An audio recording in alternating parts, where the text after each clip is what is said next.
آپ اپنے پہلے شوہر کے نکاح میں تھی، شوہر فوت ہوا تو انہوں نے پڑھا انا للہ و انا الیہ راجعون، تو ذہن میں خیال آیا کہ سرکار نے تو فرمایا کہ تمہیں اللہ تعالیٰ اس سے بہتر نعمت بدل عطا فرمائے گا، تمہیں وہ چیز عطا کرے گا جس سے تم بہت زیادہ پیار کرتے ہو، جس چیز کی تمہیں ضرورت ہے۔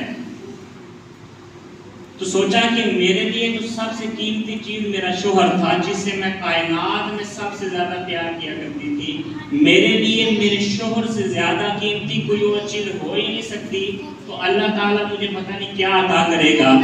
یہی سوال ذہن میں تھا کہ نبی کریم صلی اللہ علیہ وآلہ وسلم کے بارگاہ میں حاضر ہوئی، عرض کی یا رسول اللہ، آپ نے فرمایا کہ انا للہ و انا الیہ راجعون پڑھنے پر اللہ تعالیٰ تمہیں اس سے بہتر نعمت بدل عطا کرے گا۔ رب نے مجھ سے میرا شوہر تو نہیں لیا ہے، میں نے یہ بھی پڑھا انا للہ و انا الیہ راجعون، اور یہ جانتی بھی ہوں کہ اللہ تعالیٰ اس سے بہتر میرے لیے کوئی نعمت بدل ہے ہی نہیں، میں سب سے زیادہ اپنے شوہر سے پیار کرتی تھی، تو مجھے اور کیا مل سکتا ہے جو میرے شوہر سے بھی قیمتی ہو؟ یہ تو مجھے اپنے شوہر سے بھی زیادہ محبوب ہو، اس سے پیار کرتی ہوں یا اس کا درجہ میرے دل میں ہو۔ تو نبی کریم صلی اللہ علیہ وآلہ وسلم نے فرمایا ام سلمہ کیا تم یہ بتا سکتی ہو کہ میں محمد کیا تمہارے لیے تمہارے شوہر سے زیادہ قیمتی ہوں؟ تو عرض کی یا رسول اللہ صلی اللہ علیہ وآلہ وسلم ایسے ہزار شوہر آپ کے جوتوں پہ قربان ہیں۔ تو نبی کریم صلی اللہ علیہ وآلہ وسلم آپ نے فرمایا ام سلمہ اگر تمہارے شوہر کے بعد تمہیں کوئی شخص ایسا نہیں ملتا جو تمہارے لیے پسندیدہ ہو، جس سے تم پیار کرتی ہو، یہ تمہیں اچھا لگے، اگر کائنات کا واحد فرد میں اور مجھے پسند کرتی ہو تو میں اللہ کے حکم سے، اللہ کے فضل سے میں تمہیں اپنے نکاح میں کر لیتا ہوں۔ انا للہ و انا الیہ راجعون، وہ جو ایک دو بچوں کی ماں ہوگی، آپ کی سیرت کے حوالے سے پڑھا تو نہیں میں نے، لیکن اتنا پتہ ہے کہ ام المؤمنین ہے، پہلے کسی شوہر کے نکاح میں تھی، نبی کریم صلی اللہ علیہ وآلہ وسلم کے نکاح میں آنے کی دیر ہے، ام المؤمنین، ایک بچے کی ماں نہیں، دو بچوں کی ماں نہیں، قیامت تک جتنے بھی انسان اسلام کی حویلی میں داخل ہوں گے ان سب کی ماں تو ام سلمہ رضی اللہ تعالیٰ ہے، اور تمام پر ان کی تعظیم کرنا واجب ہے۔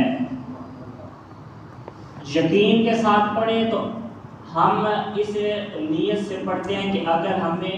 100 روپے چاہیے تو ہم کہتے ہیں کہ ہم نے 100 ہی لینے ہیں، اور 100 کی نیت سے ہی پڑھتے ہیں۔ اگر اس نیت سے پڑھیں کہ میرے مولا میں تیری رضا کے لیے پڑھ رہا ہوں، جتنی تیری شان ہے مجھے اپنی شان کے مطابق عطا فرما، ہم اپنی اوقات کے مطابق مانتے ہیں، اللہ تعالیٰ اپنی شان کے مطابق عطا کرتا ہے۔ انا للہ و انا الیہ راجعون۔ آیت شہادت کی تلاوت کی، گزشتہ دو تین جمعوں سے ہم شہادات کے گفتگو کر رہے ہیں، شہادتیں بیان ہوئی، کربلا کے بعد سے گزشتہ جمعۃ المبارک ایک حدیث پاک بھی بیان کی کہ یزید کے دربار میں اہل بیت اطہار کو جب لایا گیا اور چاہتے کہ مذاکرات میں اسی سے اپنی گفتگو کو دوبارہ شروع کرتے ہیں۔ جب یزید نے حضرت امام حسین رضی اللہ تعالی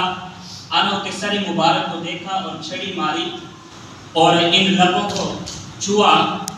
کہ یہ وہ لب تھے جو میری خلافت کا انکار کرتے تھے، جو میری حکومت کا انکار کر رہے تھے، تو حضرت زید بن ارقم صحابی رسول رضی اللہ تعالیٰ عنہ آگے بڑھے اور کہا ہے بدبخت یزید، کیا تمہیں پتہ نہیں ہے کہ ان لبوں کی فضیلت کیا ہے؟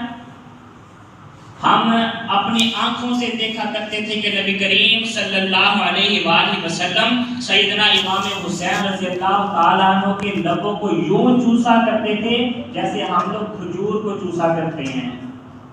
اس طرح امام حسین رضی اللہ تعالیٰ عنہ کے لبوں کو۔ بڑا پیارا سا واقعہ کہ نبی کریم صلی اللہ علیہ وآلہ وسلم گزر رہے تھے صحابہ کے ساتھ۔ ہم بچوں سے پیار کرتے ہیں تو گھر کی در و دیوار کے اندر